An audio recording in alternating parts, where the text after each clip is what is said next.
علامہ ابن سقیت کی حضرت حسین رضی اللہ تعالیٰ عنہ سے محبت اور ظالم بادشاہ کی طرف سے دیا گیا سزا۔ امام لغت حضرت علامہ ابن سقیت رحمۃ اللہ علیہ خلیفہ متوکل کے پاس بیٹھے ہوئے تھے کہ متوکل بادشاہ کے دو بیٹے معیز اور موید آئے، تو متوکل نے علامہ ابن سقیت سے پوچھا کہ تجھے میرے بیٹے زیادہ محبوب ہیں یا حسن اور حسین؟ تو علامہ نے فرمایا کہ تم ان شہزادوں کی بات کرتے ہو، اللہ کی قسم حضرت علی کا غلام قمبر بھی تجھ سے اور تیرے بیٹوں سے افضل تھا۔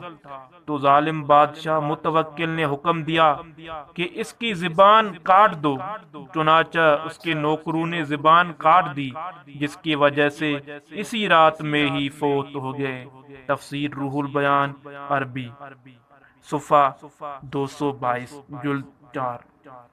دوستو، اگر آپ کو یہ ویڈیو پسند آیا ہے تو ضرور شیئر کریں اور چینل کو بھی سبسکرائب کریں۔ اللہ حافظ۔ علامہ ابن